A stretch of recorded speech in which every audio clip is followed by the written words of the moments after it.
Le Da Fresh Morning, c'est 104.5 tonnes de bonne humeur. Tous les matins sur Urban FM. Vous êtes sur les 104.5 Urban FM, la station urbaine, et vous écoutez le Da Fresh Morning. On est avec Jean-Paul. Jean-Paul, bonjour. Bonjour Da Fresh. On a une grosse panne d'internet, je ne comprends pas ce qui se passe. Ou bien je ne sais pas si c'est tout le quartier, ou bien c'est seulement nous, parce que... Seul ton opérateur internet pourrait répondre. C'est Move Gabon Télécom. Voilà, il n'y a pas... Seul Move Gabon Télécom. Je veux taire leur nom par discrétion. Mais tu as déjà dit. L'actualité internationale nous emmène où ce matin? Manhattan. Je ne sais pas si on va s'en sortir avec... Ah ouais, Donald Trump, 34 chefs d'accusation. Oui, bon, enfin, les jurés, le jury a condamné, a reconnu Donald Trump coupable des 34 chefs d'accusation concernant l'affaire dite de la sextape de Stormy Daniels. Il faut d'abord comprendre que, ça je l'avais déjà dit ici, ce qui est reproché à Donald Trump, ce n'est pas le fait d'avoir eu des relations sexuelles avec l'ancienne star des films pour adultes, ni de lui avoir donné de l'argent. Ça, aux États-Unis, vous êtes libre de faire ce que vous voulez avec votre argent. Par contre, ce qui est reproché à Donald Trump, c'est d'avoir voulu masquer cet argent-là, enfin cette dépense-là, en l'intégrant dans des frais de campagne de son élection de 2016. C'est ça en fait. Ouais. Parce qu'il faut savoir que les frais de campagne sont remboursés par le contribuable américain. Et donc le fait d'avoir pris d'avoir pris cette dépense-là, qui est normalement une dépense personnelle, qui n'a absolument rien à voir avec les activités politiques que vous menez, mais le fait d'avoir pris cette dépense-là et de l'avoir inclus dans vos frais de campagne pour vous faire rembourser ensuite par l'argent du contribuable, donc l'argent de tous les Américains, ça c'est évidemment quelque chose qui ne passait pas. Et donc les 34 chefs d'accusation concernaient en fait tout ce qui la fraude fiscale, tout ce qui est fraude à la déclaration des frais de campagne, la fraude à toute la législation en matière de code électoral, la fraude en matière de déclaration de dépenses, parce qu'il avait bien entendu l'intégrer soit dans le patrimoine ou dans quelque chose qui rentrait dans le cadre de cette activité politique-là. Et donc, les 12 membres du jury donc ont rapidement statué, parce que ça c'était assez étonnant. Moi, je pensais qu'ils prendraient peut-être une semaine. Non, ils ont pris 2 jours sur un total de 11 heures maximum. Quand on prend la durée quand on comptabilise les 2 séances, ça fait 11 heures. Donc, c'est quand même relativement court pour une affaire qui avait un impact aussi fort. Alors, on est à quel niveau de juridiction? Est-ce qu'il peut faire appel? Il va faire appel. Il va faire appel. Ses avocats l'ont déjà dit. Donc, ce qui est sûr, c'est que cette affaire va aller... en tout cas, il va tout faire pour la faire traîner jusqu'après l'élection présidentielle. Il faut savoir que le verdict va tomber le 11 juillet, soit 3 jours avant la convention républicaine qui va le désigner officiellement comme étant candidat pour cette élection présidentielle-là. Et donc, entre-temps, une fois que le verdict va tomber, conformément au droit américain, il va faire appel. Et donc, on va donc devoir refaire un autre procès. Et donc, ça va encore prendre du temps. Donc, ceux qui pensaient que, techniquement, qu'ils pouvaient se retrouver en prison, ben non, il ne peut pas se retrouver en prison. D'abord, un indicateur qui va être assez intéressant et qui peut peut-être faire qu'il fasse appel ou pas, c'est est-ce qu'il y aura une peine d'emprisonnement ferme dedans? Parce qu'il encourt jusqu'à 4 ans de prison, 4 ans d'emprisonnement ferme, et dedans, il peut avoir soit 4 ans d'emprisonnement avec sursis, soit aucune peine d'emprisonnement du tout. On peut lui filer une grosse amende et une espèce de mise à l'épreuve. Donc, il peut très bien s'en sortir. Enfin, on verra le verdict. Là, maintenant, le procureur Alvin Bragg, qui est celui qui avait amené l'affaire devant la cour criminelle de Manhattan, a expliqué que, bon, lui, il a fait son job. Il a constaté des faits délictueux et donc il les a fait valoir devant un tribunal. Maintenant, c'est au juge de rendre son verdict. On sait que le juge a dit qu'il rendra son verdict le 11 juillet prochain.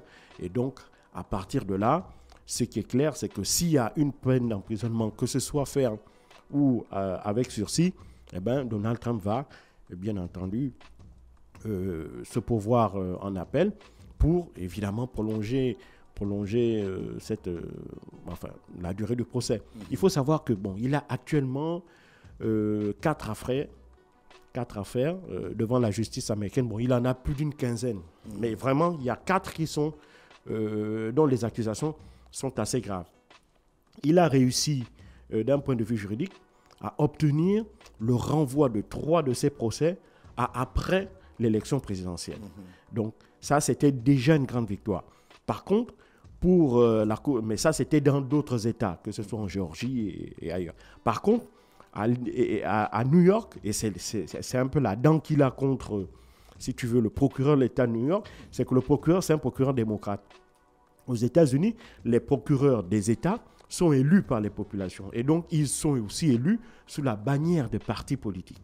D'accord ? Ça ne veut pas dire qu'une fois qu'ils rentrent en fonction, ils travaillent pour ces partis politiques-là. Non, ils ne sont plus partisans. Disons qu'ils sont soutenus par les partis politiques qui mettent à leur disposition tout leur réseau pour être élus, pour que demain, si tu veux, ce soit les verdicts en quelque sorte qui soient donnés, suivent une certaine ligne directrice d'un point de vue moral et éthique, qui soit proche des démocrates.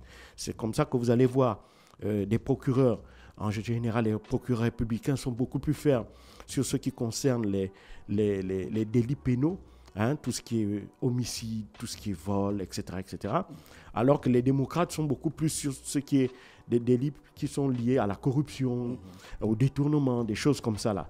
Donc, ça, c'est une forme de détournement et c'est la raison pour laquelle Alvin Bragg, qui est un procureur démocrate, avait absolument tenu à faire traduire Donald Trump devant les tribunaux. Bien entendu, ce dernier, comme à son habitude, il s'est fendu d'un long discours dans lequel il n'a fait que rappeler les griefs qu'il a contre le procureur de l'État de New York, le Manhattan, à savoir que c'est un procès qui est totalement bidon, qui vise à faire une espèce de chasse aux sorcières orchestrée derrière par son rival Joe Biden à Washington. Donc, pour lui, évidemment, il sait que techniquement, il n'ira pas en prison. Il y a très peu de chances qu'il aille en prison. Et deuxièmement, il a une chance même de carrément faire annuler toutes ces condamnations-là, puisque une fois qu'il sera président, s'il est réélu, il suffit de prendre un décret pour lui-même s'auto-amnistier, tout simplement. Et donc, à partir de là, il sera tranquille. Et donc, l'objectif pour lui, et il ne s'en cache pas, tous les analystes le disent, c'est d'essayer de bloquer au maximum ces procès. Il en a réussi pour 3 des 4 les plus importants. Celui-là, en l'occurrence, c'était celui dont, évidemment, le procureur et les juges, parce que le juge, il faut savoir que si on a fixé le procès à cette date-là, c'est parce que c'est un juge qui l'a décidé.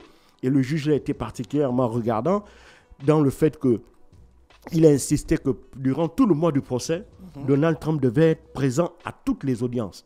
Donc, ça aussi, c'est quelque chose qu'il n'a absolument pas apprécié parce qu'il estimait que le temps passé à la salle du tribunal, à l'audience, c'est du temps qu'il perdait, qu'il ne consacrait pas à sa campagne, tandis que son adversaire, lui, il avait tranquillement le loisir d'aller où il voulait, quand il voulait. Donc, pour lui, il trouvait ça totalement déloyal. Et en dépit de ça, il fait du Donald Trump, c'est-à-dire qu'il se sert de ce qu'on peut considérer comme étant des points faibles pour lui, pour essayer de retourner ça d'un point de vue politique, en expliquant qu'en réalité, ce qui lui arrive, ce n'est pas de sa faute, c'est toujours la faute des autres. En l'occurrence, de Joe Biden. Si ce n'est pas Joe Biden, c'est le procureur, c'est pas le procureur. C'est la politique. Bien sûr. Et c'est ça un populiste. Le populiste n'a jamais tort. Le populiste n'est jamais responsable de quoi que ce soit. Par contre, il trouve toujours des boucs émissaires. Il trouve toujours des boucs émissaires. Si les États-Unis vont mal, ce n'est pas la faute des Américains. C'est la faute des partenaires, c'est la faute des Chinois, c'est la faute des Européens qui ne font pas suffisamment d'efforts, c'est la faute des Africains qui est un continent qui ne vaut absolument rien. Est-ce que tu vois? Si les États-Unis perdent des parts de marché, ont du mal à perdre des parts de marché dans le monde, c'est parce que les autres ne respectent pas les règles de concurrence, c'est parce que. Donc il y a toujours ça. Et lui, si il est poursuivi devant le tribunal, c'est parce que les juges sont corrompus, c'est parce que les procureurs sont aux ordres. Voilà, donc lui, il n'a jamais rien fait de mal. Et donc ce discours-là, c'est un discours d'abord qu'il fait de manière décomplexée. Il faut savoir que vraiment, c'est la première fois qu'on voit un président remettre en cause, on l'a vu déjà en 2020, le système électoral. Bon ou mauvais, c'est quand même un système électoral qui a plus de 200 ans. C'est comme ça que les Américains élisent leur président. Et lui, il est le premier à dire cette manière d'élire le président n'a pas été équitable, n'a pas été démocratique parce que mon concurrent a triché. Et voilà. Et donc, il n'a jamais reconnu la victoire de Joe Biden et jusqu'à présent, il ne la reconnaît pas. Et donc, il a aussi été le premier président, le premier ancien président traduit devant un tribunal et à être poursuivi pour des faits de droit pénal. Donc tout ça fait que lui, il s'en fiche totalement, il est totalement décomplexé. Il sait qu'il a une base électorale qui est solide et qu'il ne fait que renforcer au fur et à mesure que les accusations, les inculpations, les comparutions devant les tribunaux ne font que s'ajouter. Et donc lui, il sait qu'il joue sur ça. Maintenant, il a aussi une espèce d'alignement des planètes qui fait que au regard de la situation, par exemple, géopolitique internationale, en Ukraine comme à Gaza, il y a une partie de l'électorat qui va soit s'abstenir de voter, et donc cet électorat qui s'abstient de voter, on va le retrouver dans les deux camps. On va le retrouver chez les républicains, ceux qui sont les républicains qui ne veulent absolument pas que Donald Trump revienne, et donc lorsqu'il sera désigné candidat, faute de mieux, ils vont donc s'abstenir de venir voter parce que, par idéologie, ils ne peuvent pas voter pour Joe Biden. Joe Biden aussi a un autre problème, c'est que son discours va-t-en guerre va-t-en guerre en Israël et son discours de soutien total en Ukraine avec le risque d'aggraver la situation sécuritaire là-bas en Europe et voire dans le monde. Il faut rappeler que Washington a autorisé hier les Ukrainiens, donc Volodymyr Zelensky et son armée, à frapper sur le sol russe, chose qu'il avait toujours interdite jusqu'à maintenant. Donc il y a près de 2 ans qu'il a toujours dit que les armes américaines données aux Ukrainiens servent à ces derniers pour se défendre. Maintenant il dit qu'il faut frapper le sol russe. Et donc avec le risque de voir si tu veux, une aggravation de la situation, parce que si on frappe de plus en plus sur le sol russe, ça va pousser les Russes aussi à frapper de plus en plus fort en Ukraine, avec évidemment des risques de voir ce conflit-là se dégénérer parce que l'Ukraine est entourée de pays qui sont membres de l'OTAN. Et donc, même si l'OTAN est déjà de manière indirecte à une part active dans ce conflit, le fait que par erreur ou par on ne sait quel hasard, malheureux hasard, un pays de l'OTAN est touché, vous voyez tout le risque de voir cette espèce de situation dégénérée. Et donc ça aussi, il y a une partie de l'électorat démocrate qui reproche ça à Joe Biden et aussi son soutien indéfectible à Benjamin Netanyahou avec toutes les horreurs que l'on découvre tous les jours à Gaza.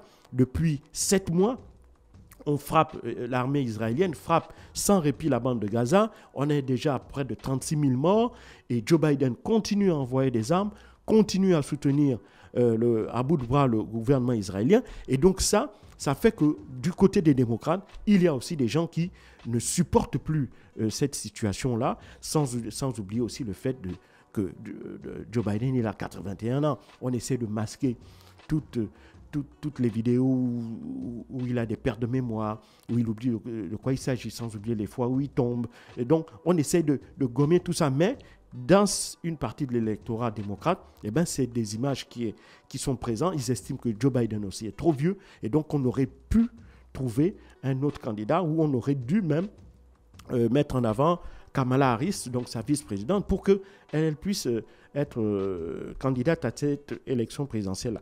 Donc, il y a le risque dans la situation actuelle de voir, si tu vois, la masse des abstentionnistes augmenter, mais augmenter dans quelle proportion et quel serait le candidat entre Donald Trump et Joe Biden qui pourrait tirer le plus profit de cette augmentation des abstentionnistes, eh ben, ça, pour le moment, il est encore difficile à dire. Mais ce qui est clair, c'est que les deux candidats, avec cette condamnation de Donald Trump, eh ben, les choses ne s'améliorent pas, même si, lorsqu'il regarde le futur proche, il sait qu'il a toujours ses chances de pouvoir accéder à la Maison-Blanche. Merci Jean-Paul avec nous ce matin sur les 104.5 Urban FM, la station urbaine dans Luda Fresh Morning, le réveil matinal le plus haut de la capitale sur la radio, la plus haute de la capitale.